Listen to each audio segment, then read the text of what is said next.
Welcome back to the news today. This is One on One. In Israel, the vote of Sephardic Jews, whose origin is in Arab countries, has been key ever since the campaigns of the 1970s. The first time the right-wing Likud party won the elections in 1977 was attributed to that Sephardic bloc that saw the ruling Labour Party as biased towards them. Still today, it's in the background of elections, this time less than 2 months away. And tonight with me is Dr. Yifat Bitton, founder of Tmura, the Israeli Anti-discrimination Legal Centre.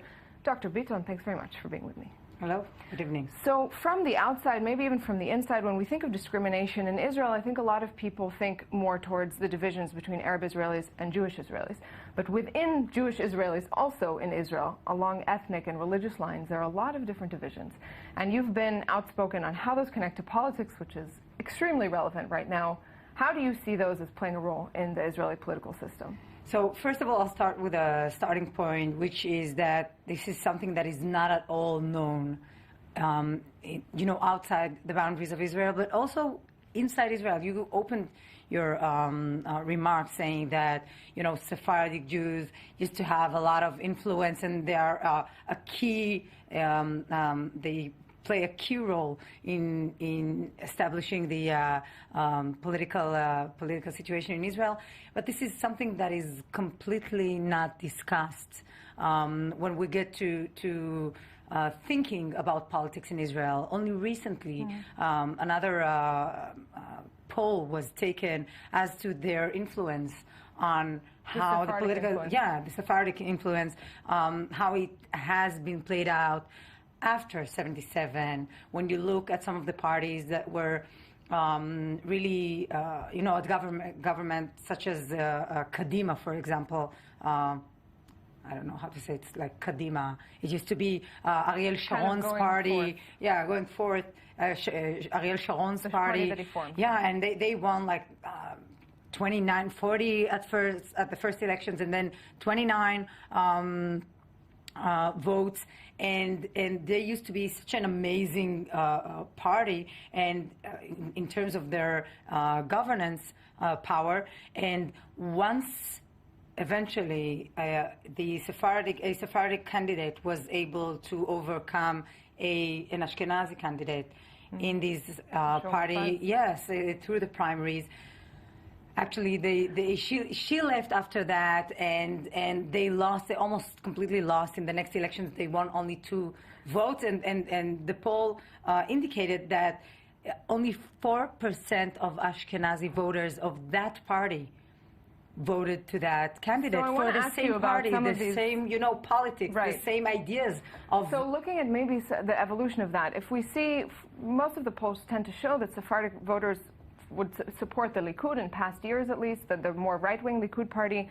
But yet the Likud hasn't had a Sephardic leader, whereas the Labour Party, on the other hand, has had a couple of them. How do you explain that twice?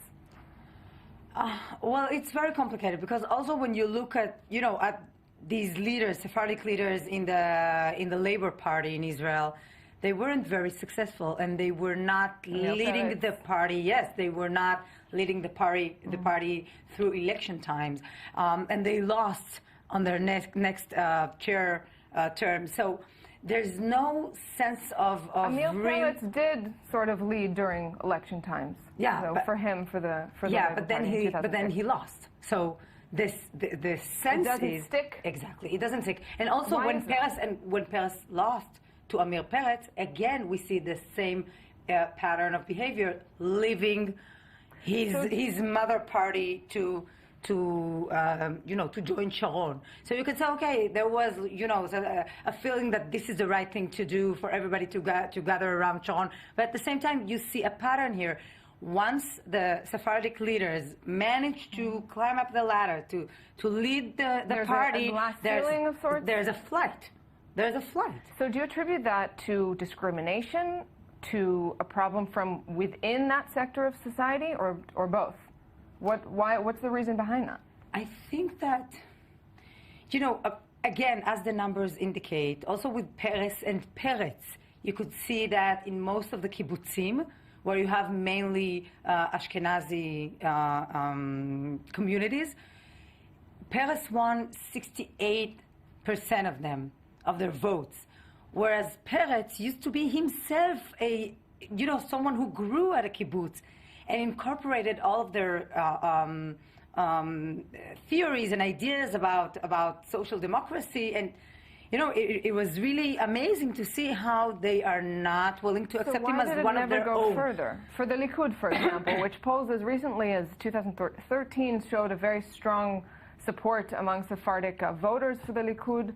That's if true. You have a strong voting base but no leader, what's missing? What's the missing piece there? I think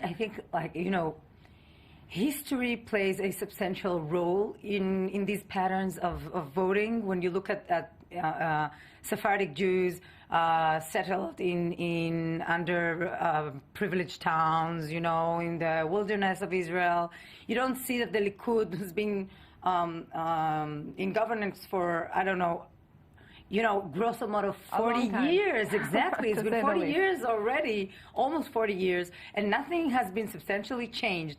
And they still, hold this grudge against Mapai, the old Labor Party. So this is coming back to this. Is it an internal grudge? Is it an external discrimination? That's true. I think there are both.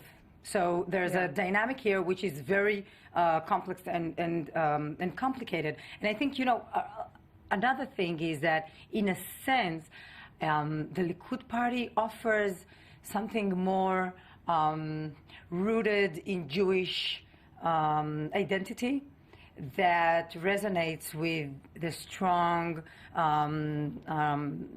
tendency that you can identify at Sephardic cycles to, being in contact with their Jewish identity, knowing that it's secure and it's safe. And when it comes to Labor Party, it feels like, that it's more of the secular Zionist front. So let's go to another, to sort of stay current, another one of what came to be, I don't want to call it a scandal, but maybe a fiasco of this current election cycle, where former football star Eli Ohana joined the Jewish Home Party. There was a sort of uproar about it, a lot of criticism, and left. How do you explain that? Do you see that as, was it right for him to join, for Naftali Bennett to accept him in there? Was it wrong for him to leave? So let's start with Naftali Bennett. Was that the right thing to do? So as far as he's concerned, Bennett, he just couldn't understand what the whole hustle is about. Like, he did the right thing. The right thing, as far as he's concerned, is to bring in someone who will represent a segment of society that is traditionally neglected, and definitely within the secular Zionist national group of people. Is there rejection by the sort of the settlement movement, the far-right settlement movement there? Definitely. As someone who's coming from a family who made the shift from, an underprivileged town to a settlement, as, by the way, as one of the reasons was definitely, getting to some kind of welfare, type of welfare state that was there much more than the government showed or presented in the Ayarot Pituach, the underprivileged towns. So the rejection was very, very dramatic. It was very, very clear that this is an elitist society. I grew up, studying in their educational system. It's a highly segregative and discriminatory system. Because we don't have a lot of time, I want to take you then from this, which obviously very, very deeply ingrained problems here, and Israel has no shortage of issues to deal with, to resolve these internal divisions just within the Israeli Jewish society. In the short time we have left, what needs to be done? Whose responsibility is it? I'll tell you what it is. What needs to be done is not to, assign all kind of little presents, little political spaces for women, not just for Sephardic Jews, women, Sephardic Jews, Ethiopian Jews, who have only one representative in an, as of now, non-realistic position in Yesh Atid. This is just a shame. So I think it's not enough. It's not even enough to put representatives. What we do want and what we ask for is to have some kind of partnership. A means that will show us, that we're part of something that's happening. The solution will take a much longer answer, I'm sure, but partnership is a good place to start. Dr. Yifat Bitton, thanks very much for this. Thank you, our viewers, for being with us. Find us back here next Sunday for another edition. Thanks for watching.